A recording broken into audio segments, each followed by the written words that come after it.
a good point where we can get started. How is everyone doing? Let me know. How are you all doing, guys? Good, Ricky? Good. And who else? Michelle's there, Sean, Helen, Pamela, Gayla, Tracy, Wayne and Shireen, of course. Welcome, everyone. Good to have you here. Caroline, welcome. Everyone's good, looking well. So, guys, today, I want us to give some thought. Hi, Sean. I want us to give some thought to client retention. So we're always talking about how to attract clients, which is, of course, you need that. But there is another thing that I don't think we talk much about, is how to retain the clients we have and get them to buy more from us. Because sometimes it's actually easier keeping the clients you have, if they're good clients, by the way, and getting them to buy more of your services rather than always trying to get new clients. It takes more energy to get new clients, by far.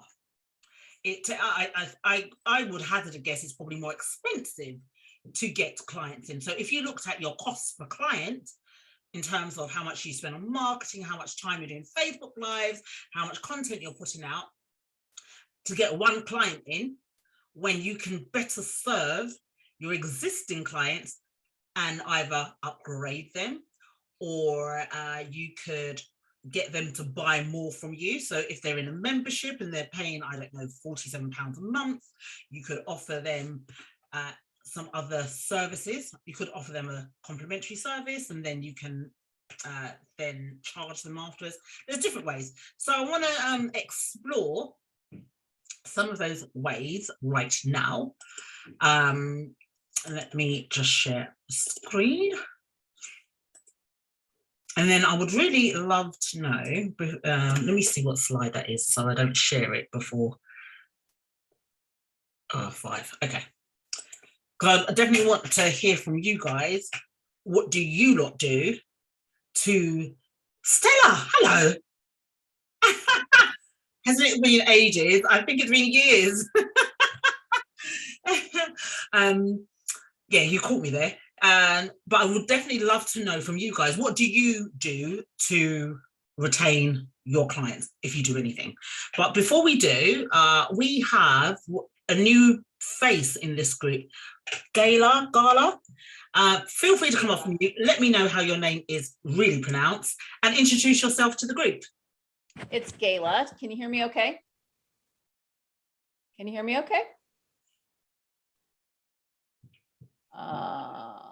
Yeah, we can hear you. Oh, okay. I'm sorry. I got no feedback, so I wasn't sure. So I am new to the group and am an acupuncturist and a functional medicine practitioner, naturopath. And I'm working on a program that will be delivered virtually. And so Simone was his program and the ability to sort of establish authority and develop an audience was just where I was at right now. So perfect. So this will be good for you. Do you have existing clients? Not really. It's a new practice, especially for this particular program. So okay, brilliant, good. So there are other trainings that we've done that will be complementary to this in terms of how to gain new clients, how to use partnership marketing.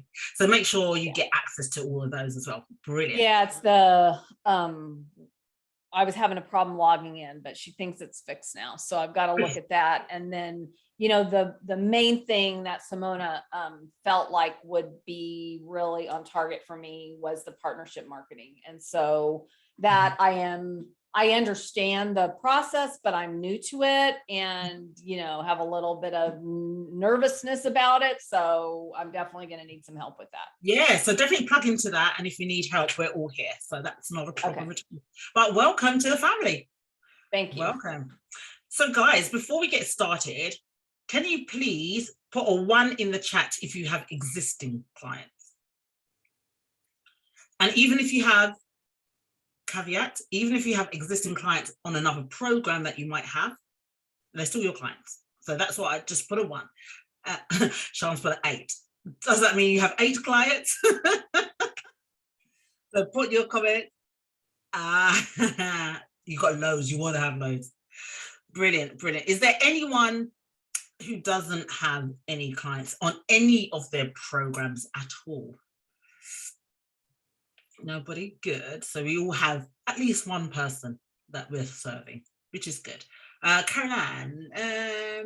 So Caroline, feel free to come off mute. So when you say me, are you saying me? You don't have anyone at the moment, even if they're non-paying. So let's just assume when I'm talking about clients, for today, I'm going to be talking about non-paying and paid clients, just to make it easier. So people that have been on my free challenge count. Okay, I'm all right then. So I'm a 1. Yeah, so that's fine. Only because what I might do throughout the little presentation, I will define when I'm talking about paid. What we tend to do, this is what we tend to do, which is the wrong thing. We tend to say, even if somebody hasn't paid, but you're doing a service, we still call them a client. So, sometimes we should say paid client or unpaid client, but today we're just going to put them into client. We just put them all into one bracket for now. All right. Good. Because the same, whether they're paying you or not, some of this will be applicable. Is we want them to move from non-paying client to paid client, or we want them to move from paying client to pay me some more client. Right, that's where we want them to be, to pay me some more client. All right, so good. Let me Jimmy, good to see you. Let me share my screen.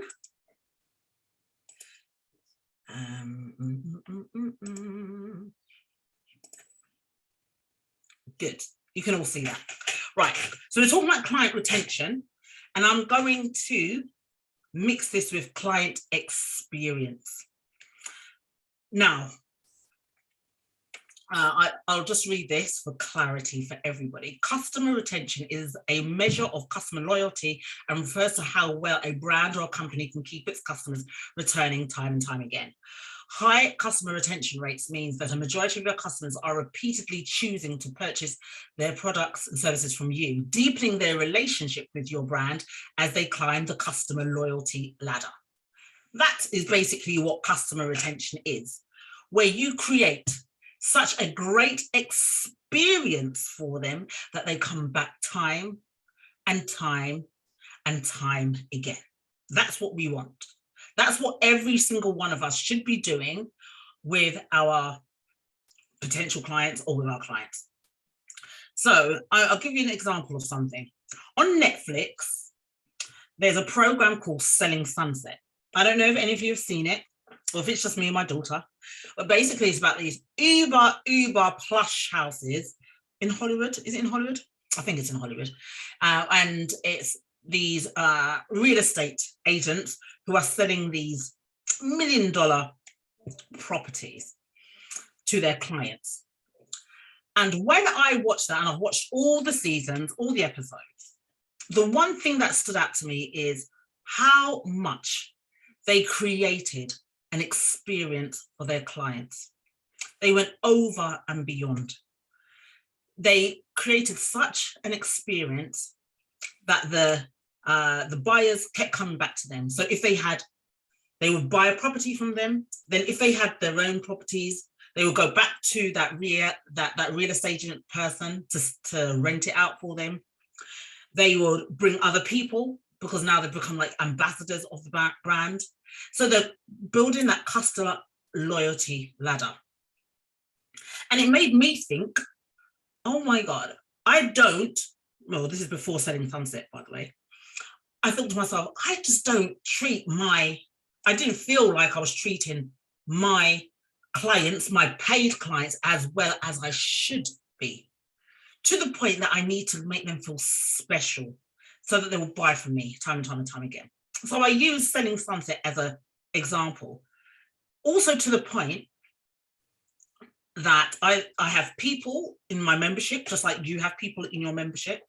And I thought, what can I do to get them to buy from me somewhere else? So how can I get them to buy an online course as well? How can I get them to upgrade to one-to-one?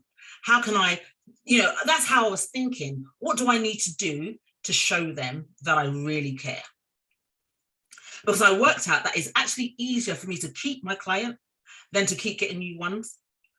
And I don't know about you, marketing is hard work, guys. Marketing is hard. And I know it's hard work because I'm reading your answers in the accountability questions. Marketing is always ongoing, but I'm thinking, why don't we, not all the time, but sometimes turn it around on its head and think about how can I better serve and create an extraordinary experience for our current customers so that they buy more from us. Then I won't always need to keep getting more clients. Yeah, so that's the mindset shift, because we're always in the mindset that we need more clients, But how about up-serving our current clients, right? So I want to share with you 5 guiding themes or principles to create an excellent client experience. First of all, you want to establish your approach. You want to know that from the time that you've had a lead, the time that you respond to them, email them, text them, it's all done in a timely manner. And you might say, in my process, if anybody comes to me, I make sure I respond to them within 24 hours. If I'm busy, I'll send them a quick video. And I'll just say, I'm really busy at the moment, but I'm going to fully respond to you properly. Then I might then get them on a call, tell them about what they do. They might say, oh, I'd love to come into your membership. Brilliant, come into the membership, we'll welcome you there. And because you're going to join with me, I want to do something special for you. Something like that. Establish what your process of excellence is. That's what you need to do. Then you need to listen and respond. Now, listen to what they are asking from you. Listen to what they're saying in other people's group and make it better. So today, I run the Emerging Leadership Program for UCL. And I also do executive coaching for the senior leaders of UCL.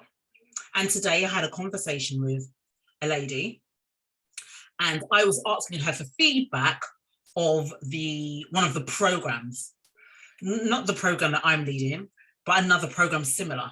And I listened to her and I made all these notes. And I said, I want you to be as honest as possible. What do you think of the program? What do you think of the content?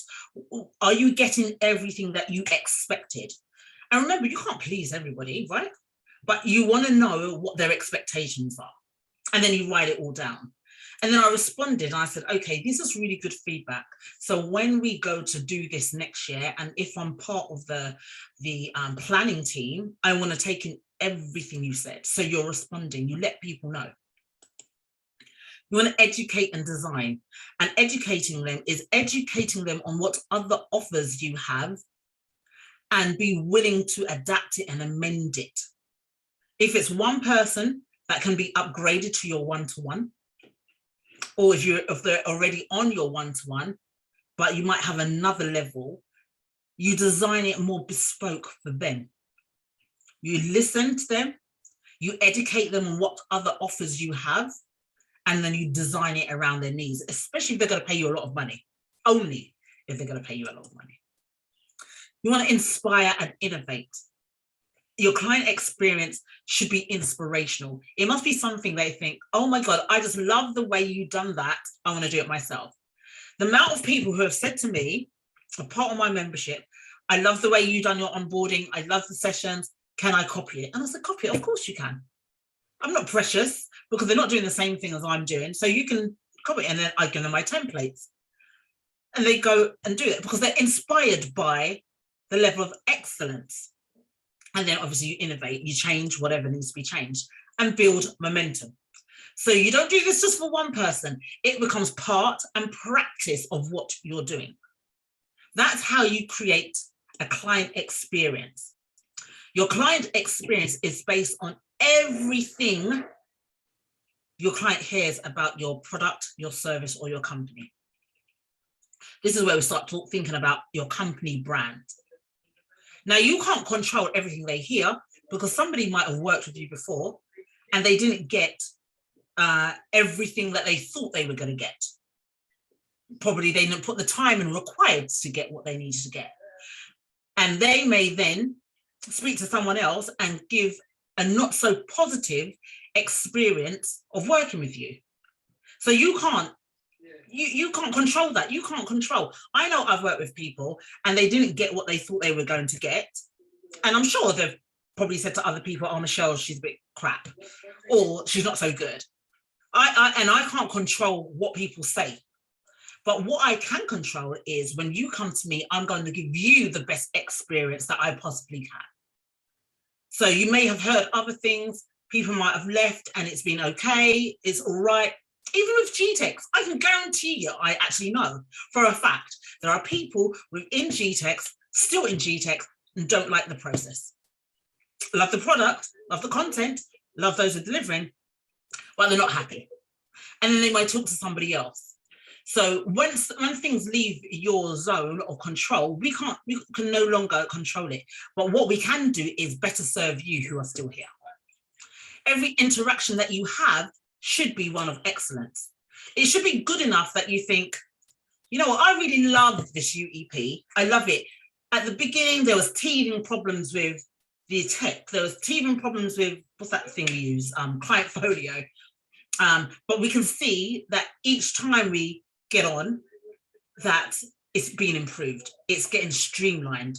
There's a couple of things that people said, oh, we would like, you know, all the training to be in one place. We listen, we respond. So we change that. That the same thing that we do in GTeX, you need to do within your own business. Listen, respond, educate, and be willing to amend. And the client experiences how they feel. You want everyone to feel valued. Even if they're in a big group, how can you personalize it without impeding more of your own time, but making sure that people have a great experience? So I'm going to stop sharing and I'll come back to this in a minute.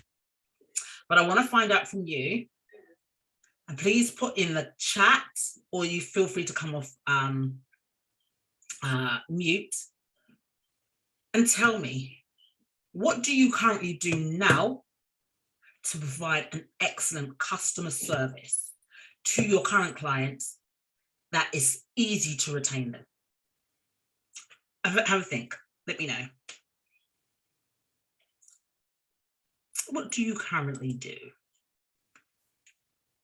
Can I share? Yeah, go for it, please share. So my clients, you know, in the program, they have 10 sessions over the 3 months. Mm-hmm. What I do provide is, though, there is flexibility. So I say to them from the set-in that if you need extra sessions, I give up to 2 extra sessions in case you need them, because, you know, some clients need more, some clients need less, and not only sessions. So I say up to 12 sessions I can give, but also in terms of the time I spend with them. So the time usually from the outset is an hour per session, yeah. But also quite flexible in that, because, like, you know, some clients do need more. So I do go up to an hour and a half if required. And I think that kind of, you know, shows the commitment. It shows how much you're invested in the program yourself, and, you know, customer experience as well. I love it. Yeah, I love that. And people, they like the fact that if they go over the hour, this is not for everybody, but, you know, they do like the fact that they can get that space and that extra time. And it's not something that you have to do all the time, but at least, you know, you've got the ability or the capacity to do so. So that's good. Brilliant. Thank you for sharing. Anybody else? Now, the fact that we all said we have clients, I'm intrigued to know, what do you do to retain them, or what do you do to provide an excellent service? So Ricky is saying, I'm giving extra one-to-one time. Brilliant. Even if it's not quite on my topic, as I'm establishing my authority in it. Yep. I love that. Good. Sean, you had your hand up. Yeah, I'm learning a lot. So what I'm doing is I love them, basically. straight from my heart, and then that means I listen to them with compassion and attention. Then I know what they need, then I serve them what they need, and then I learn from that and record it, so that I'm like, okay, so that's what they needed, and this was the journey they went on. And then I'm hoping with time to build some sort of way of repeating it. Love it. I like it. And I love the angle that you guys are coming from, actually. And I don't think I covered it in the areas that I'm going to share. So this is good. Brilliant. So Tracy said, I do one-to-ones, but I find I spend more time in my client success part of it, making sure the client is comfortable and they know I'm there to hold their hand through the experience of it all. So yeah, so it seems like listening definitely is a big thing. That's good. That's good. What else? What else is coming up for you guys just out of interest? Rike, also having discussions and learning from them. Okay, yeah. As my clients are professionals in my field, just using a different approach and getting loads of referrals. Brilliant. Yes. If you're getting referrals in your business, this is a sign that you're doing something right. This is a sign. Now, let me ask you another question and put in the comments, how many of them have bought from you more than once?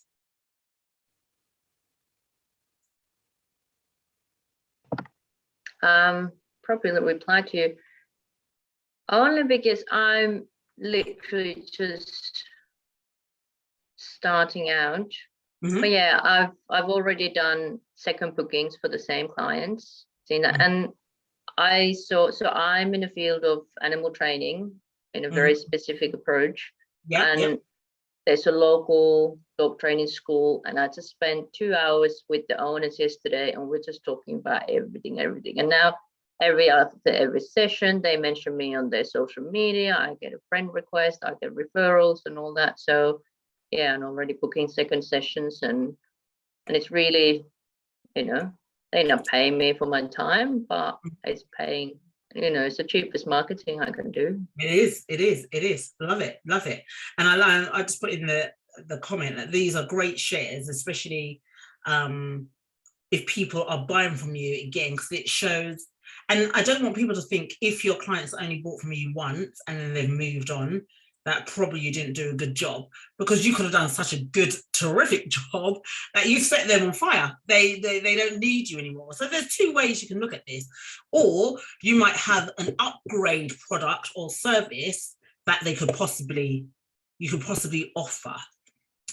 Especially if you've got people that you're doing group training for, group coaching, and there's somebody that you can even go forward, be proactive and say, listen, I've seen you in the group, you're doing so well, and there's so much more I think you can learn or grow or develop, that I actually want to offer you my one-to-one service, because we can work one-to-one much more closely together.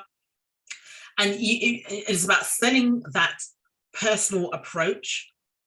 And then obviously you let them know how much it is, but hoping that if you sell the value, then whatever the fee is, they will find a way to make it happen rather than say no because of the money. Do you understand what I mean? You have to lead by the value, just saying, I identified you as somebody within the group, which I know has so much more potential. I can work with you so much more in this coaching capacity. That's all I can do, but I want to give you so much more. I want to put you out there. So I want to put an offer to you to work with me one-to-one, and let's walk through this journey together. Yeah, and when you said it like that, rather than just leading with, who wants to join my one-to-one, it's a totally different approach. It's such a personal approach. Right. So Tracy, I gave her free tickets to a conference. I went, yes, I do. I don't know about you guys, but I do buy my one-to-one people books. I buy them books, whatever books I'm reading, which I think is brilliant. I always buy them a book. They love that. So I get their address and I send it in the post. I send loads of stuff in the post, actually. And they just feel like, oh my God, I feel so special. And what I tend to do is, there's a couple of people in my group that have had speaking engagements, and I've just asked them, oh, when is the speaking engagement? When is all that happening? And I surprised them by turning up and supporting them. And I take pictures, yeah, and just those little things. And of course, it's my time and they're not paying for it. But I'm looking at the bigger picture. I'm looking at the picture of retention. Also, remember the funnel, you know, when they start off with not knowing you, then leads, and then clients, and then raving fans. To create raving fans mentality, you have to go out your way. So, and that's exactly what I do. And I had somebody who they were on a virtual summit. And so I was recording parts of it when she was speaking. And then I just got someone from my team to do like a little video compilation, and then put the transcript as well on it, and had a little like music over it. And I sent it to her and she can use it as part of marketing. She was blown away because she didn't ask me for it, but it was just a nice little, and I was very proud of her that, you know, she got this speaking gig. So think of things that it's not going to cost you a lot, but you know it's going to make a huge, huge difference, a huge, huge impact. Yeah. So good. Brilliant. And I'm going to back to sharing my screen. Okay, so I'm going to share with you some other things that you can definitely do. Create a smooth onboarding process. For every single person that works with you, you should have an onboarding process. It doesn't have to be complex. It could be simply a process that when they join, they get their email. You might give them access to an online platform, or you might give them access to a drive. Part of the process is within the first 30 days or 7 days of them joining, you make sure you have more touch points, so just check in with them. If you need anything, I'm here. What is your onboarding process? So first impressions are everything. The very, very first impression. Actually, even before the onboarding process, your very first impression is if they had connected with you on social media or been referred, have you responded quickly? That could be the very first impression. Yeah, a good onboarding process can set you up for success for years to come. It should be personalized as much as possible, hands-on, and focus on removing as much friction as possible. So you say, this is where you'll find everything. So what I tend to do, I do a video. I don't do a personalized video. I've got one standard video that everyone gets, by the way, but I make it very personal. I make it sound very personal. And then they get the video, and then I actually walk them through all the templates that they get. So I can say, these are the templates. If you want to start doing proposals for corporates, you come here. If you want to know where to find them, you can come here. So I walk through it. So I share my screen. I just walk it through with them. And then I also say, you know, within the next 2 weeks, let's book a 20-minute call just to say hello, because they don't actually need to speak to me before they buy any of my products, the low end ones, but I want to find out a little bit more about them. And I can do that while I have capacity. If I had a huge amount of people, I wouldn't be able to do the talking to everybody, but while I can, I will. So put in the chat, do you have an onboarding process? Yes or no? Let me know.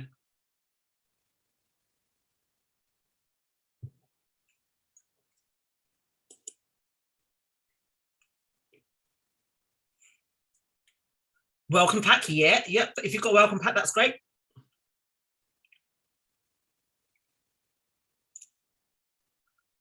Good, good, good. Sean, you said you're challenged with the onboarding process. Well, or what I do, let's do questions at the end, and we can explore that. Yep, definitely create one. And Jimmy plans to. Awesome, brilliant. So yeah, definitely think about creating and make it simple. Don't overwork it. Gala has a plan, good. Not as good as yours. Just keep it simple. Do one video. I just literally say, welcome. This is exactly how I do it. I say, welcome to the Corporate Retainer. I am so excited that you're here. I tell you, I'm going to look after you. You can believe that. I'm going to walk you through everything. And then I'll say, every month we have group Q&A calls and I do some training with you. We can do some role play. Every quarter we have a guest expert from the corporate world. This time we're going to have someone coming in from PepsiCo to speak to you. And then we have the drop-in sessions. And once a quarter we have a planning session. And then I say, you'll get access to this, access to that. Can't wait to start the journey with you. That's it. That's my video. That's the video. So they get that. And with some other links. And that's it. I'll keep it simple because I know everyone's busy, right? Everyone's busy. So I don't want to be taking up too much of people's time. Good. Keep it simple. So not straightforward because the clients are schools at the moment. Okay, fair enough. Cool. Hold on 2 seconds. One of the things I've seen done that, you know, if you're selling something that's a little higher level program, is to use one of these services. Like I have a couple of different things, but where you can just create a little couple-minute video, just like really personalized email to them, welcoming them. Definitely still having the video inside the program, like with their login. But I think if you can just take a minute, also if you've got a team member that's going to get involved, that's a great place to introduce that you're going to be hearing from so-and-so and you know, they're going to take great care of you and blah, blah, blah. Yeah, there's an app. I can't remember it, but once I remember it, I'll drop it in the group. But there's an app that allows you to send personalized video messages in bulk. So you see, like mail, like your CRMs, it will pick out a name, but the rest of the message remains the same. There's an app that will allow you to say, welcome Stella, hope you enjoy it, and the rest is still the same. I'll find out what that app is. I got it sent to me and I was like shocked because I thought there's no way you're doing this for every single person that's just joined. So it must be able to pull people's names. It's brilliant. So I'll find what that is. Create a feedback loop. So once they're in, you want to retain your customers, retain your clients, your members by obtaining feedback. And there's different ways you can use. I've just put here SurveyMonkey, Mentimeter, there's loads, Google Docs, Google surveys, or whatever. But the whole point of it is once they've been with you for a period of time, check in with them. What can I be doing more of, less of? What do you want to see? These are things that you probably do already, but you want to retain the data and you want to act upon the data and let them know you've acted on the data. Yeah, so you can keep it simple as well. It doesn't need to be anything long-winded, but you want to have some sort of feedback loop. And if the big companies have to do it to retain their customers, I don't understand why we as smaller business owners don't do it. So you'll know that you'll get feedback. Amazon is always asking for feedback. Loads of different companies, different brands are always asking for feedback. When you speak to someone on the phone, they'll say, oh, would you be able to stay on the phone a bit longer and answer these 4 questions? Whatever it is. So put it in the chat. Do you currently have some sort of way of collecting feedback? Do you collect feedback? Yes or no? Just put it in the comments.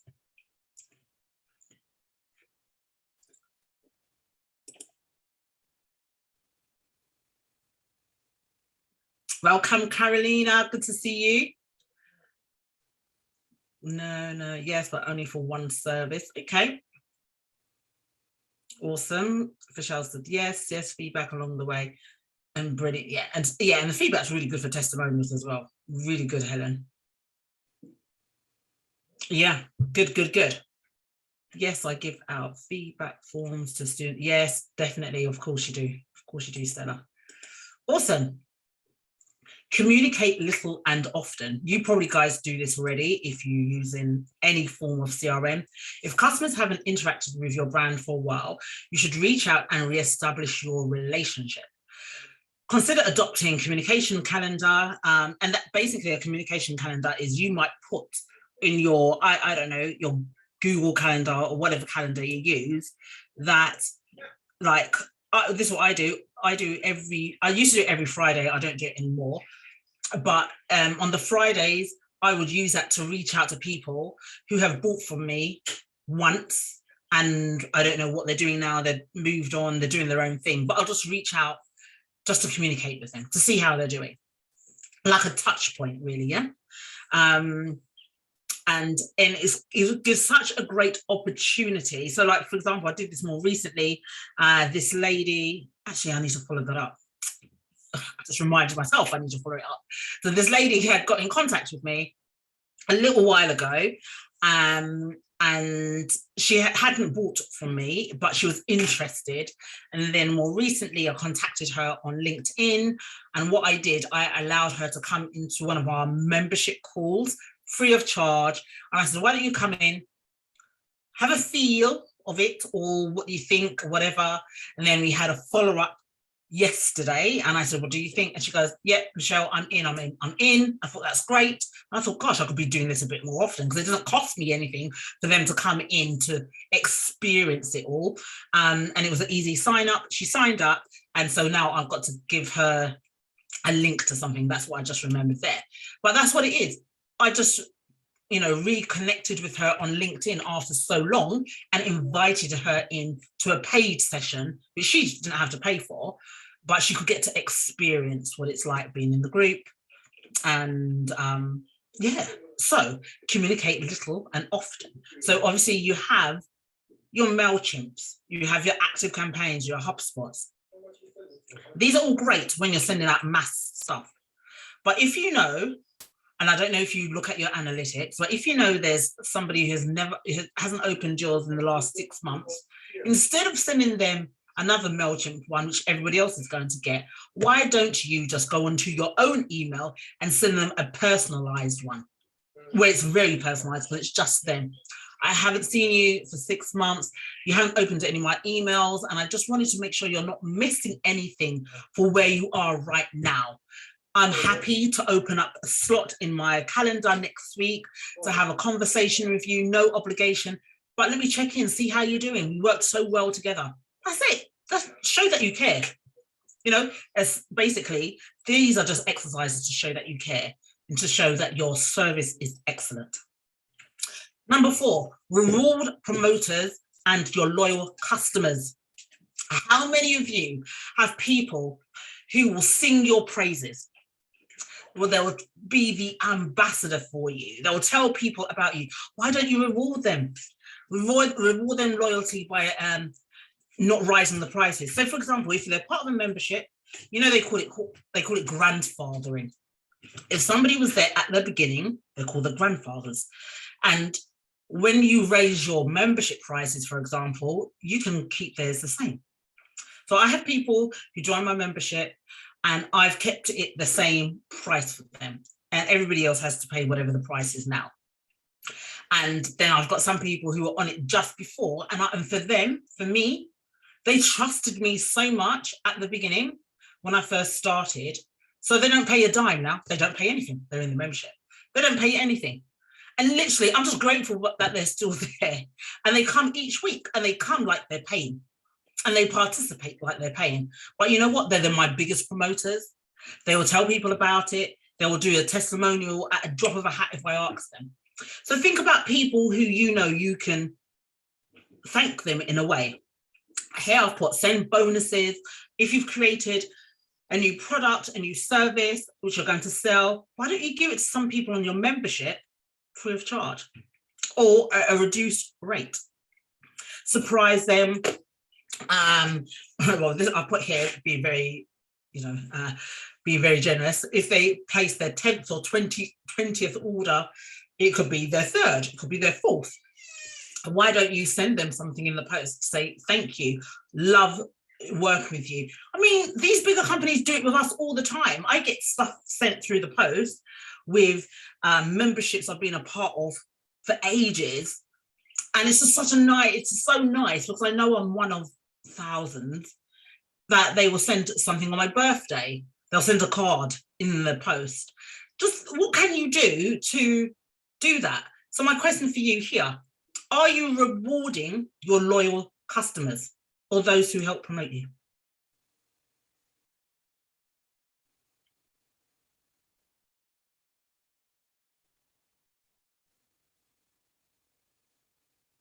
Let me know in the comments.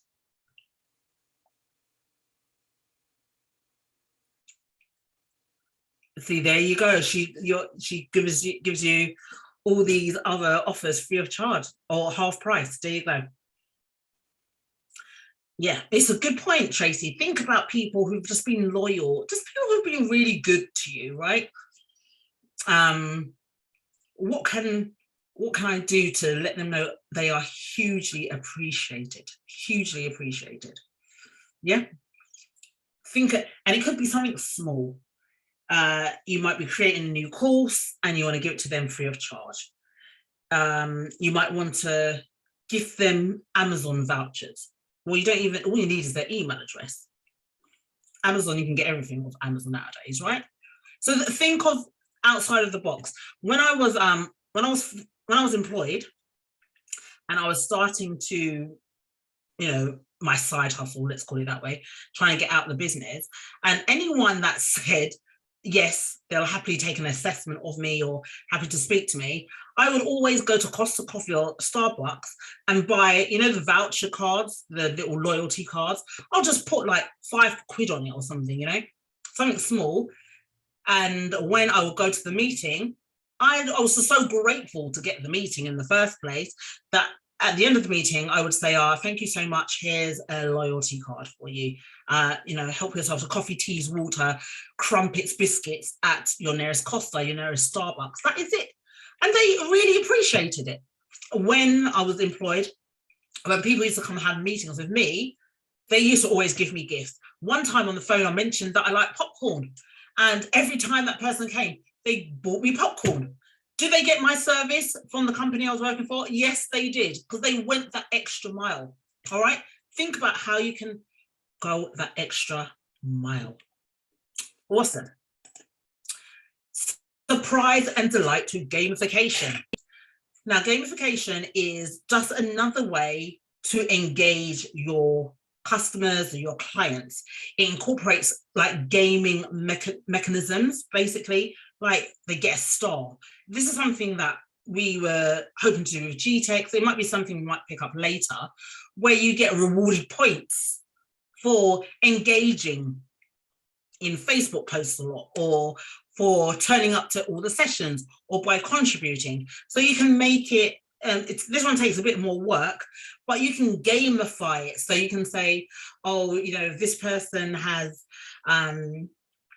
received about 5 speaking engagements in 2 weeks, they get an extra star, whatever it might be. There's different ways you can do it, but you can gamify the process, or you can put in your newsletter, just want to share, like back in the day when you used to have employee of the month, you can just say client of the month, this particular person has got this, got that, and we just want to say thank you. We just want to say well done and congratulate her.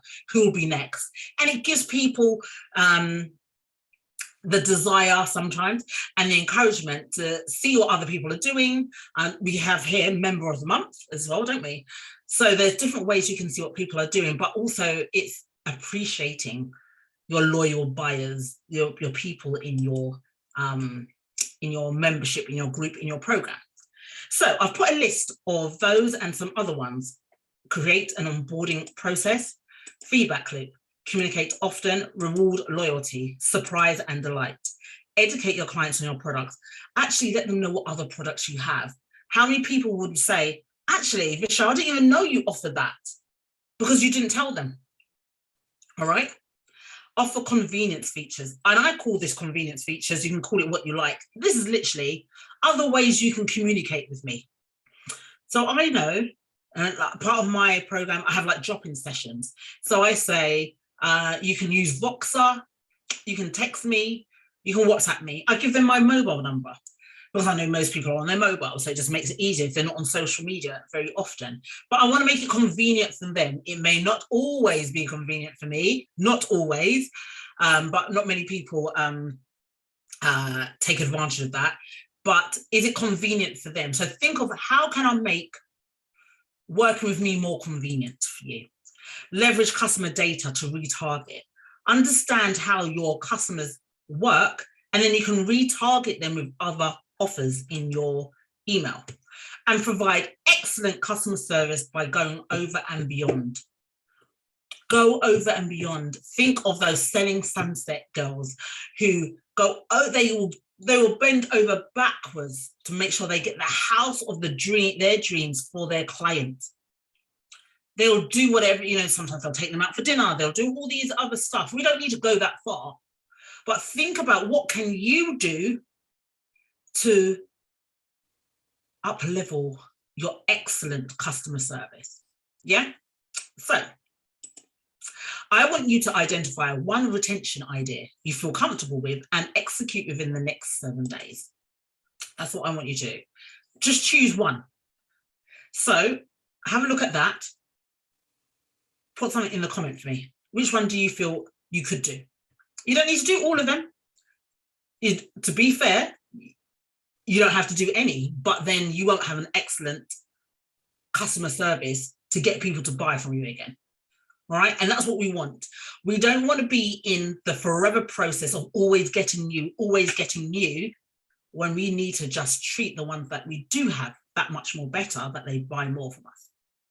So let me know in the chat, and then we will, how are we doing for time? Yeah, then we can have 5 minutes Q&A. Right, reward loyalty, Carolina, brilliant.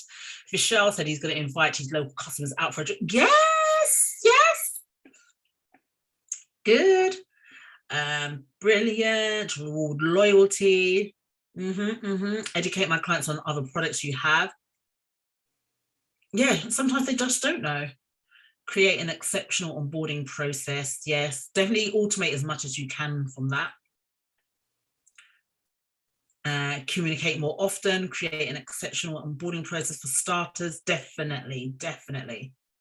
Because that's the experience. If you're a bit, you know, negligent at the beginning, they're gonna think, God, this is not great. Or if you're with somebody and you promise that you're going to give them a call at 1 o'clock and then you show up at 1:10, you're already leaving a bad taste in people's mouths. So you make sure you're on that call earlier. If you're on Zoom, you jump on Zoom 5 minutes earlier. Just these little things. Yeah, all these little things just really do help. So guys, over to you for questions. Over to you for any shares. What do you have for me? Sean, over to you. So my challenge is because I feel like I'm trying in between two worlds here, right? I'm trying to promote a new way of doing business where we don't kill ourselves to do business. But then there's all this answer within 24 hours, be really fast. And, you know, otherwise, you know, and I'm trying to be like, you know, like, let's all just slow down a little bit. Okay. So how do I get that balance between good customer service, but, you know, like I'm off every Wednesday, so I'm not going to answer on Wednesday. I'm off every Saturday. So, and I, you know, I don't want to burn out, and I don't want anybody who works with me to think that that's the way that they have to do it. Yeah. So set your expectations and manage the expectations. So for example, anyone that you take on, you let them know your boundaries. So boundaries are so different from customer service.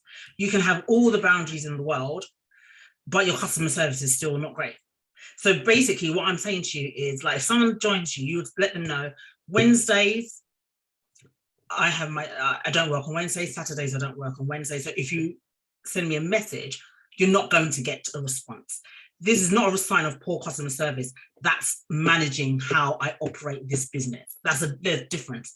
Customer service is like, if you promise you're going to be there, and things do happen, you know, school kids, whatever happens, you let them know. But you let them know, you apologize, you let them know in good time. Those kind of things, that's customer service.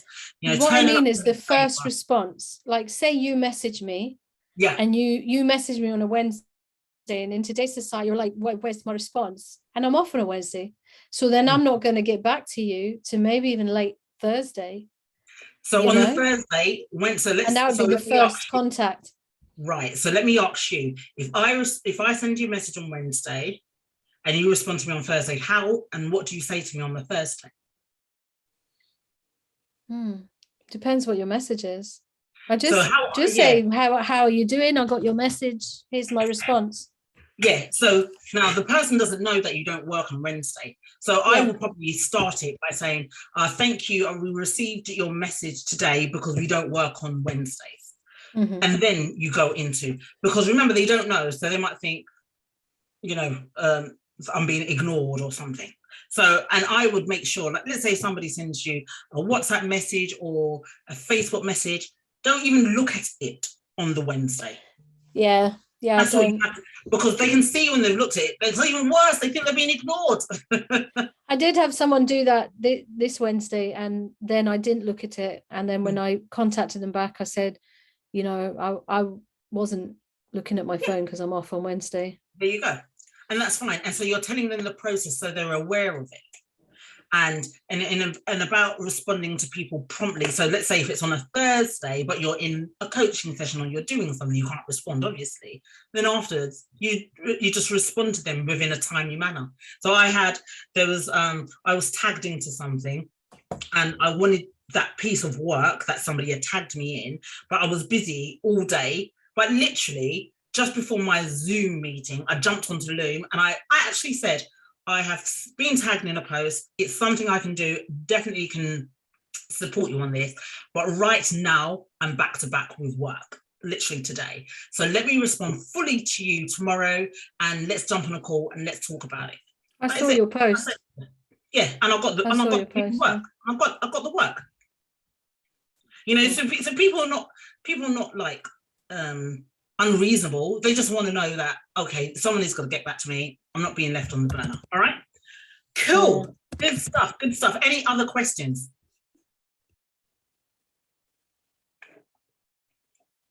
Any other questions? Yeah, that's a good point, Tracy. Put your office hours on your footer as well. Put out of office on your emails. There's, you know, that's if they email, obviously. But I just put, it's definitely worth putting out of office on and information on your footer. That's a good one. I have a question, Michelle. Yeah, go for it. Yeah.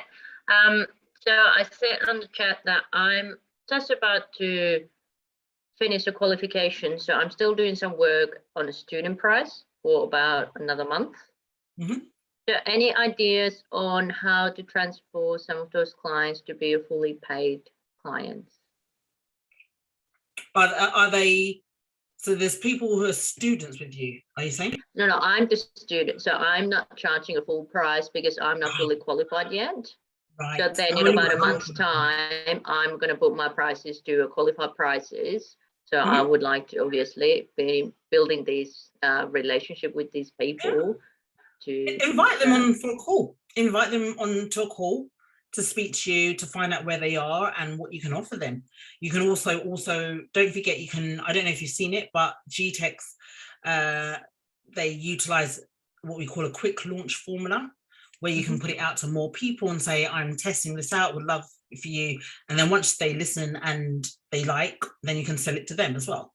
So yeah, it's, and especially if they've experienced you in some way, it'll probably be easier. So now, you know, they can trust that you will give a great service, and they have to be prepared to pay to get a good service at the same time.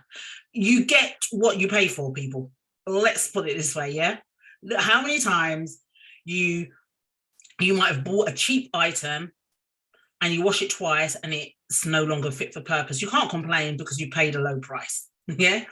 And people know that if you've got to charge a premium, they're expecting a premium service. You cannot be charging £3,000, £5,000 and you're giving £100 service. You cannot do that. You cannot do that. So if you want to be paying the big money, be prepared. You're going to have to put some time in too. You've got to have some, you cannot have one without the other, unless you've got like a big automated machinery getting on where you don't have to do anything. Until you reach that stage, you will have to put the time in. If you're charging 10K, understand, make yourself available for those people paying you 10K. If you're charging 15K, be available for that 15K. So you know, you weigh up. If your services are £47, £27, £100, they can't get you on tap. No. All right. Any other questions before we close? Any shares? How was today for you? Was there any learnings? Anything that, you know, actually, I got to do something here?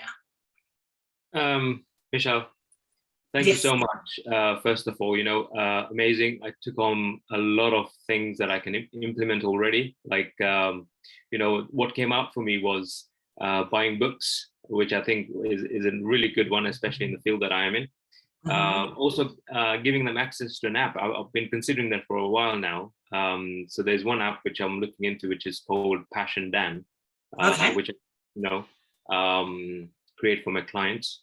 Also, I took on board the doing a video for the onboarding process. I think that's a fantastic idea as well. Yeah, and it's easy win. Sorry, say again. It's an easy win as well. You know, because they get to see your personality as well. Yeah, exactly. And about the rewarding promoters and local loyal customers, apart from taking them out to drinks, also one feature of that I've noticed on Facebook is where you can assign them as a group expert.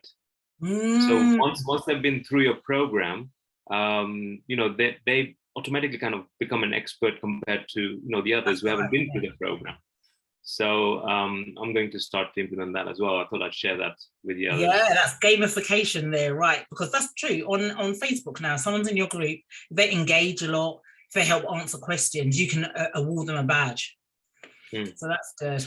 Brilliant. Thanks so much for this session. Thank you. Anything else before we finish, guys? Anything, Jimmy? Anything from you, my dear?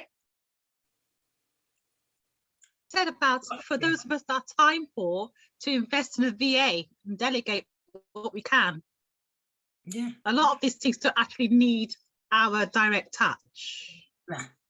No, you're right. So what I tend to do, I tell my VA every Wednesday, send an email to the list of people just to check in on them, see how they're doing, if they need any help, if they're stuck on anything. I don't do it.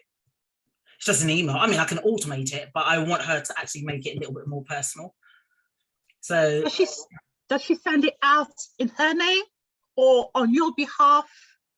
Does she sign it as her on your behalf or pretend to be you? For my one-to-ones, she does it as me. For everybody else, she does it as her. Yeah. Definitely. Good. Are we good, people? Are we good? Nice. Well, glad you were able to make it. I'm glad that you got something from it, and I'm looking forward to hearing more about what you've implemented to improve your customer retention. Sean. Just a quickie. I obviously have to very much work on this, and I've a lot thought I need to work on this. So maybe if anybody's in the group who needs to work on it too, if you wanted to kind of buddy up and just keep each other accountable for the steps that we've just been taught today to like getting the steps done, then let me know. Okay. Yeah, good. Tag me in the group or message me. Because this is something I've been meaning to do for so long and not actually done. So great training, and I want to implement. Yes, definitely. And it just makes such a difference. It makes such a difference, really. And they then start promoting you without you having even to ask, because they're just learning so much of the experience. And the good thing is, you know, we're all in the transformation game at some level here. Yeah. You have to also remember, you're only an instrument in the transformation. You cannot transform anybody. We're only instruments to guide, to facilitate. So there may be times that somebody didn't get the total transformation, but the experience of working with you has been good enough. So always, you know, look at it like that as well. All right, good. Thank you very much for joining. Have an awesome evening and day wherever you are in the world. Take care, guys. Thank you. Bye, everybody.